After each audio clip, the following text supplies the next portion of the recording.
Welcome back to the Deep Dive Learner. I want you to just pull out your phone right now and look at the time. Yeah, it could be 10.42, 3.15, whatever. Right, whatever it says, you probably think your phone is actually keeping track of those numbers, like internally. Oh, totally. Everyone assumes that. But it isn't. Your phone is, well, it's basically just a receiver. It's tapped into this highly engineered, globally managed, entirely invisible system. And that system is desperately trying to prevent modern civilization from unraveling. Which sounds dramatic, but it is entirely true. It really is. So today, we're pulling back the curtain on a documentary script that covers this exact hidden backbone. Our mission today is to show you this massive, fragile infrastructure that actively controls time. Yeah, and why your life would just completely grind to a halt without it. Because we really do operate under this profound illusion of simplicity when it comes to timekeeping. Oh, absolutely. So for most of human history, time was purely observational, right? You look at the sun or you listen to a clock tower ring in the town square. Right. You didn't need to be exact. Exactly. And even today, on an individual level, we live in this margin of like close enough. If you're 2 minutes late to a Zoom meeting, it doesn't break the local autonomy. I mean, your boss might be annoyed, but yeah, the grid doesn't collapse. Right. But step just slightly outside your personal bubble, and you hit global infrastructure. We're talking air traffic control networks managing thousands of metal tubes flying at 500 miles an hour. Yeah. Global stock markets doing automated trades, satellite constellations, cloud data centers moving, petabytes of information. And for them, close enough is just not an option. No, it's a catastrophic failure. They require absolute, undeniable chronological agreement, down to fractions of a millisecond. Okay, let's unpack this. Because a microscopic mismatch in those systems causes immediate, real-world consequences. Oh, severe consequences. Right, like GPS locations drifting into oncoming traffic. Yeah. Or telecommunications networks just dropping millions of packets, which basically severs communication. Yeah, it just breaks. So to understand the stakes here, we have to look at the hardware. If our laptops and phones and local servers aren't generating the master time, we have to find out what is. And that brings us to the primary metronomes for the planet, atomic clocks. Yes, atomic clocks. And these are not just fancy grandfather clocks. They operate on a completely different branch of physics than the clocks we grew up with. Right, they don't have gears. Exactly. Mechanical clocks like pendulums, turning gears, or even, the quartz crystals in a wristwatch that vibrate when you run a current through them, they're all fundamentally at the mercy of their environment. Meaning they get messed up by the weather. Basically, yeah. Temperature fluctuations cause the metal inside to expand or contract. Humidity, friction, just basic wear and tear. All of that causes mechanical systems to lose or gain fractions of a second over time. Which ruins the synchronization. Right, so atomic clocks discard mechanical movement entirely. They don't tick. So what do they do instead? They measure the subatomic resonance of atoms. Primarily, they use cesium-133 atoms. Okay, so to put that into perspective for the listener, we are looking at quantum mechanics as a timepiece. Yes. In physics, atoms have these natural, incredibly stable frequencies. So when you expose a cesium atom to microwave radiation at a very specific frequency, its outermost electron absorbs that energy. And it jumps to a higher energy state. Right, it jumps. So by tuning the microwaves until you hit the exact frequency that causes the maximum number of cesium atoms to change states, you find the resonance. And that number is wild. It is. For cesium, that happens at precisely 9,192,631,770 oscillations per second. Over 9 billion. 9 billion. And that number is literally the international scientific definition of a single second. Which is just crazy to think about. And Yeah. this ability that gives us is really difficult to overstate. These are the most precise instruments humanity has ever engineered. Period. Yeah. If you start a modern optical atomic clock today, it will not lose or gain a single second for tens of millions of years. Wow. It is an isolation of perfect rhythm. It's entirely immune to the chaos of the outside world. So think about that precision, like a perfectly tuned orchestra. Imagine you have thousands of musicians playing this complex symphony, right? And it lasts for 300 million years. Okay. Through entire geological epochs, ice ages, planetary shifts, and not a single musician misses a beat, drops a 16th note, or comes in a microsecond too early. The execution is just flawless. That's a great way to visualize it. And right now, the fact that you can seamlessly stream this deep dive audio to your device, it relies on the fact that somewhere in a certified laboratory, Cesium electrons are jumping energy states in that exact perfect rhythm. What's fascinating here is the tension in this system. That tension arises the exact moment you try to apply that pristine, laboratory, perfect atomic time to the messy reality of the physical planet we actually live on. Right, because the Earth is not a laboratory. Not at all. We have achieved millions of years level precision inside a vacuum chamber, but the Earth itself is mechanically sloppy. Sloppy. Yeah, its rotation is not a constant. The planet is actually slowing down. I think people assume the planet is just, spinning in a frictionless void, perfectly maintaining its momentum forever. I mean, it looks like it from down here. Right. So what is actually acting as a brake pad on the entire Earth? The biggest culprit is tidal friction. Okay. The gravitational pull of the moon creates these massive bulges in our oceans. And as the Earth rotates underneath those bulges, the huge volume of water essentially drags against the solid mass of the planet. So the water is literally rubbing against the Earth and slowing it down. Exactly. It creates immense global friction that dissipates the Earth's rotational energy. And on top of that, you have post-glacial rebound. Wait, what is that? It's where the Earth's crust is still slowly reshaping itself after the last ice age. Oh, wow. Yeah, it alters the planet's mass distribution. Plus, you have earthquakes moving tectonic plates around. The Earth is basically a wobbly, shifting top. Okay, so we have a divergence here. On one side, we have atomic time, completely rigid and unfailing. Perfect rhythm. And on the other side, we have astronomical time, or Earth time, which is just based on the sun rising and setting on a rock that is gradually losing its spin. Yep. And the atomic clock just keeps counting its 9 billion oscillations, blissfully ignoring the fact that the Earth is lagging behind. And that lag creates an accumulating drift between the two times. It's a tiny fraction of a second every year, but it never stops compounding. I have to challenge the conventional wisdom here, though. Okay, go for it.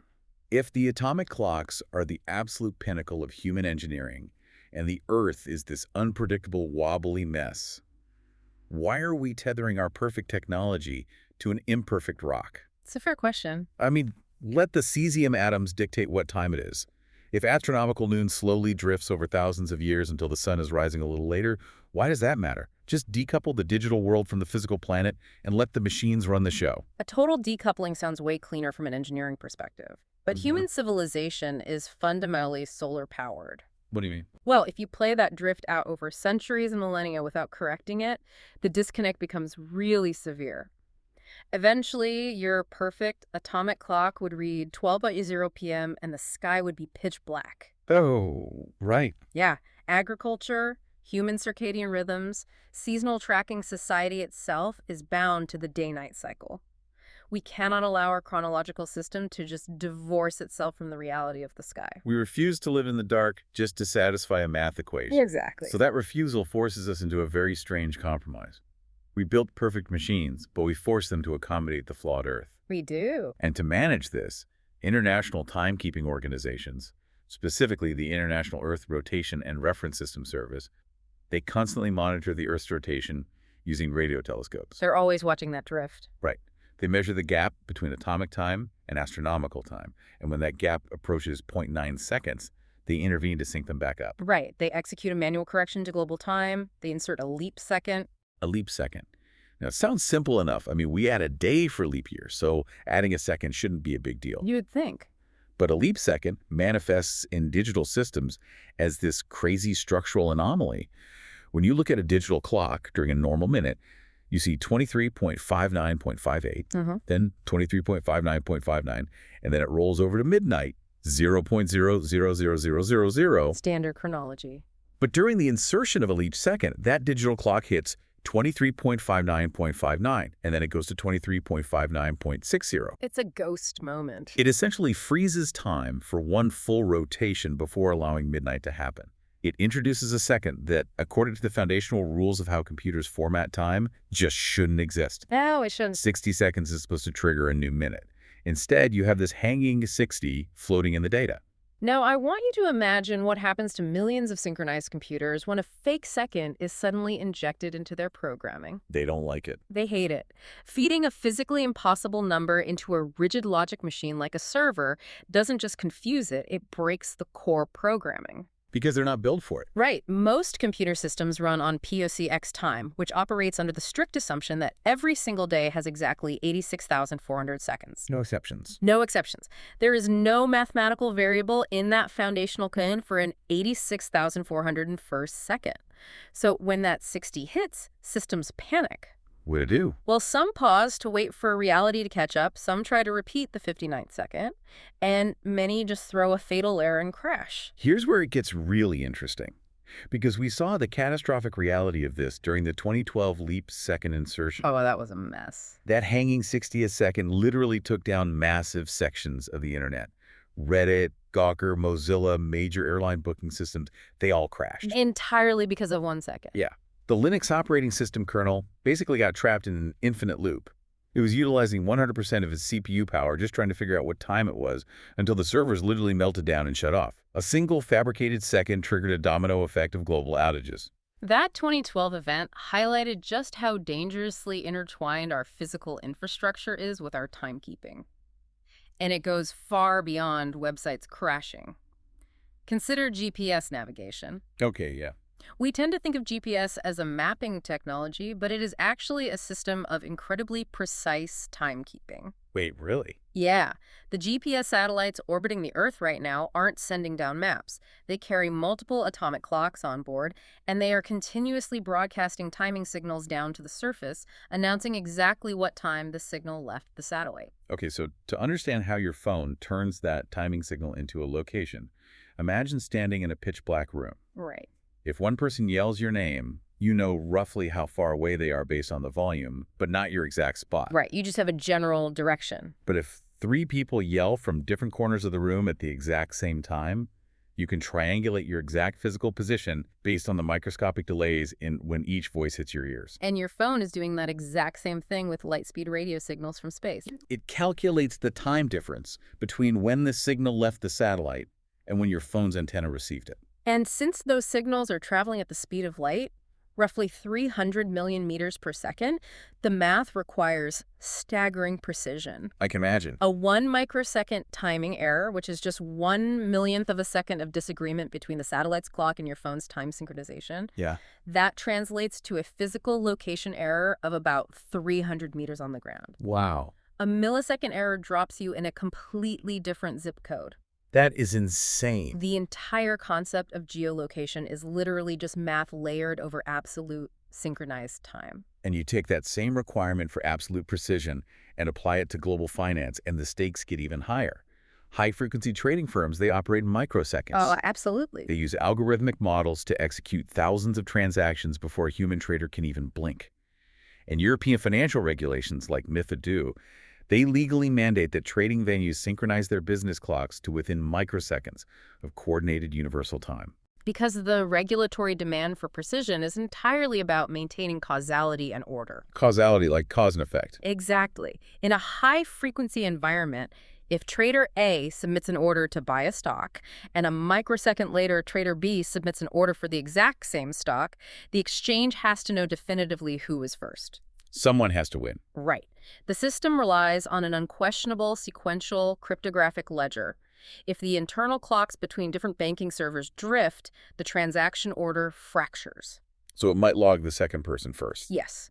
The system might incorrectly log trader B's purchase first just because their server clock was a fraction of a millisecond faster. You instantly have disputes over billions of dollars, and the integrity of the whole market evaporates. That breakdown of causality is even more dramatic in the data centers that power the cloud.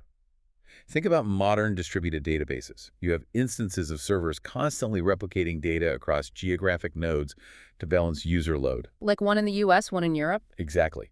Node A in Virginia is continuously syncing its ledger with Node B in London. They are firing data packets across undersea cables constantly to ensure both ledgers match perfectly. So if Node A applies a leap second adjustment, or its hardware clock just drifts slightly, and it sends a data packet to Node B, which hasn't synced yet. This is where it breaks. Node B looks at the timestamp on the incoming packet and realizes it is literally from a second in the future. A message from the future. Or worse, a database receives a deletion command time-stamped before the creation command. It tries to delete something that doesn't exist yet. Right, and the receiving server doesn't just say, oh, my bad, and drop the packet. Okay. It attempts to reconcile an impossible sequence of events.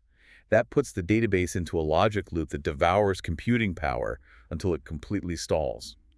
Data gets corrupted across the network because the system can't prove that cause happened before effect. If we connect this to the bigger picture, it forces engineers to build massive, silent maintenance protocols just to keep the digital world stable. Because the hardware isn't perfect either. No computer hardware has a perfect internal clock. Even the best server motherboards suffer from clock drift due to heat and component degradation. Oh, sure. So to prevent the internet from collapsing under the weight of its own mismatched timestamps, networks rely on the Network Time Protocol, or NTP. NTP. Yes. This is a background hum of synchronization where servers constantly ping trusted stratum zero time sources like atomic clocks or the GPS satellites we talked about just to check their own math. But NTP alone doesn't solve the leap second problem, right? Because NTP still has to tell the server to apply that impossible 60th second. Exactly. So to fix the crashes we saw in 2012, tech companies had to fundamentally rethink how they handle time. Yeah. Google actually pioneered an elegant, mind-bending solution called the leap smear. I love this concept. Instead of dropping a whole explosive second into the lap of a server at midnight, they mathematically lied to the servers. The smear is a brilliant workaround for the rigidity of code. Rather than injecting a single visible anomaly, they alter the actual duration of a millisecond over a 24-hour window. So they stretch it out. Yes. Throughout the day of a leap second, the NTP servers tell the data centers to run their internal clocks just a tiny, imperceptible fraction slower. They take that extra second and literally smear it evenly across 86,400 seconds. So by noon, the server's clock is half a second behind actual coordinated universal time. And by midnight, it has seamlessly absorbed the full extra second without the system ever once seeing a 23.59.60 on the clock. It's genius. The software never panics because it never encounters the impossible number. The entire tech industry essentially agreed to bend the definition of a second for a whole day, just to avoid crashing the infrastructure. It is an incredible feat of global coordination that happens entirely in the background. When your laptop shows the exact same time as your smart TV, you never see the thousands of queries crossing the globe. You don't feel it at all. You don't feel the leap smear altering the length of your digital afternoon. This invisible protocol is the only thing maintaining the illusion of stable time. So what does this all mean? It really brings us to a profound philosophical realization. We successfully engineered godlike precision. The atomic clock is an absolute triumph of physics, built to master time and extract perfect rhythm from the quantum realm. It really is a triumph. And yet, despite that mastery, we still bend that perfect technology to accommodate the chaotic reality of nature. We look at the flawlessness of vibrating cesium, and then we look at the wobbling, slowing rock we live on, and we force the machine to adjust. We do. Technology, no matter how advanced, ultimately still bows to the physical realities of the planet. And that tether to the planet leaves us with a fascinating problem to solve in the future.